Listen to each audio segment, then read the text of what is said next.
Welcome to question 6 of paper 2 of the Higher Maths Leaving Cert 2008 exam. Question 6 part A.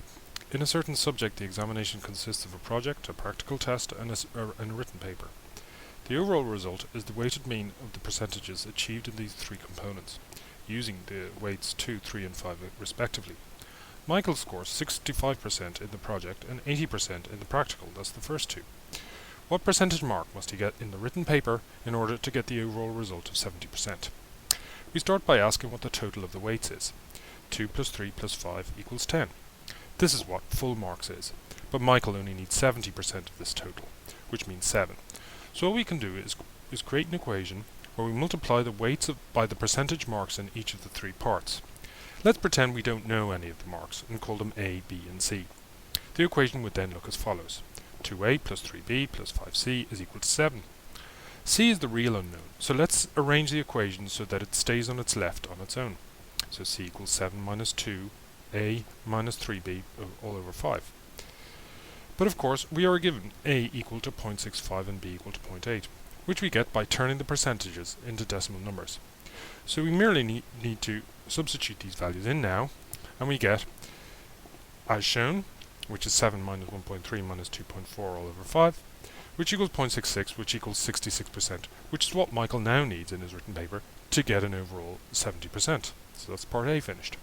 Part B, solve the difference equation, un plus 2 minus 4 times un plus 1 plus un equal to 0, where n is greater than or equal to 0, given that u0 is equal to 1 and u1 is equal to 2. A difference equation gives successive values in terms of previous values. The independent variable or parameter is not mentioned. It's usually this way because it's shorter and neater when expressed as a difference equation, for example with whole numbers as coefficients, as in this case. Probably, in terms of independent parameters, it is messier. However, solutions can still be found, though we prefer to transform the difference equation, given here, first into one with an independent parameter, a number to the power of n.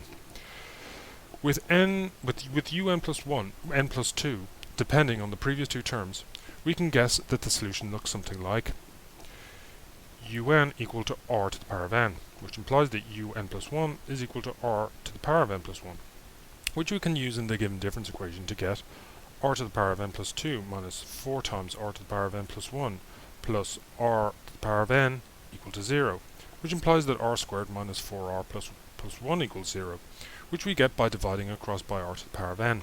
So we get a quadratic. As I said, we should not expect this to be too neat. It's no surprise that this quadratic does not have integer roots. We should use the standard quadratic equation in terms of a, b and c to find the solution to this one. As this was covered in paper 1, I won't calculate and I'll just state that the found roots are 2 plus root of 3 and 2 minus root of 3. So we have 2, not 1r. So we let the un terms be a combination of them both, i.e. u of n is equal to a times 2 plus root of 3 to the power of n plus b times 2 minus root of 3 to the power of n. And we're given u0 and u1, which is going to help us now. If we set n equal to 0, we're told that the answer should be 1. Anything to the power of 0 is 1, so we get that u0 equals 1 equals a plus b, which implies that a equals 1 minus b. We can substitute this now into our second given value, u1 equal to 2, to get, and there we have it as shown, a multiplied by 2 plus root of 3 to the power of 1 plus 1 minus a, that's where b is substituted, times u minus root of 3 to the power of 1. So what we can do with that is expand and simplify by cancelling the two a's, subtracting both sides by 2, and then dividing across by the root of 3.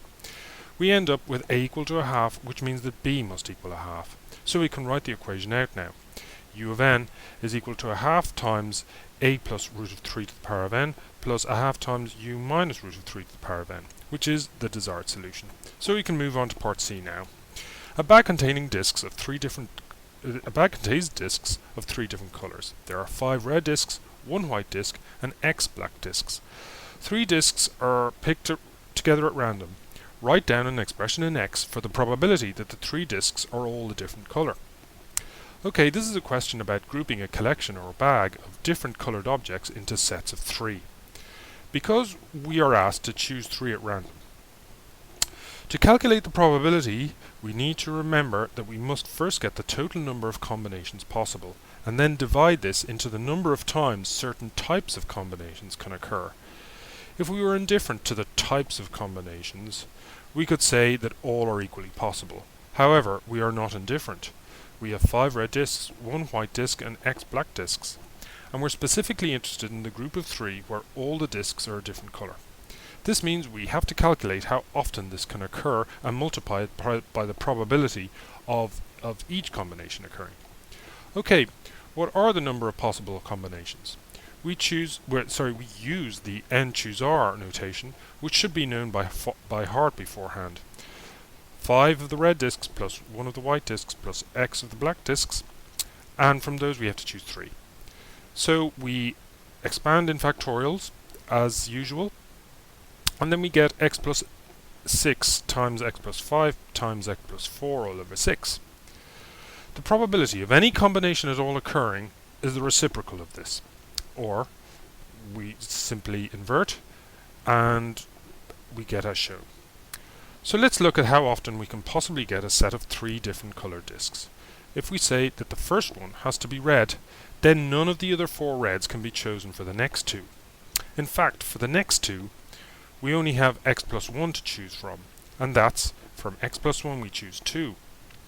So we expand that in factorials and we get x plus 1 times x over 2. Of these, we cannot accept the cases of 2 black discs, so we need to subtract this term by the number of groups of 2 that can be made of black discs. But what is the number of groups of 2 that we can make from black discs? It's from x choose 2. So we expand that as usual and we get x times x minus 1 over 2. So we subtract this from our previous term, and that is the sum that we get, which, if you expand out, will conveniently give us x. So the number of possible combinations of different coloured groups of 3 is equal to the total number of black discs there are in the bag. So, multiplied by x, the probability for this type of combination of 3 is 6x over x plus 6 times x plus 5 times x plus 4. And that is our answer to the first part of part C. If the probability that the 3 discs are all different in colour is equal to the probability that they are all black, find x.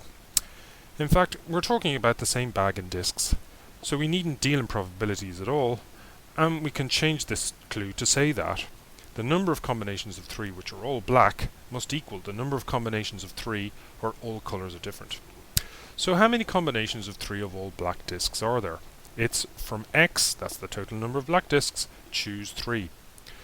So we expand that out as usual and we get x times x minus 1 times x minus 2 all over 6. So we set this to the number of combinations of 3 of different colours which we already found to be simply x. We set that to equal x, and we simplify by dividing by x and multiplying by 6, and we get x minus 1 times x minus 2 equal to 6, which equals x squared minus 3x minus 4 equal to 0. And that's a quadratic which can be factored fairly easily, and we get x minus 4 and x plus 1 to be the factors, so we get that the roots are x equals 4 or minus 1.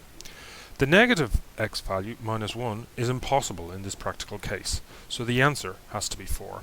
And that, in fact, is the end of this question. Thank you for your attention.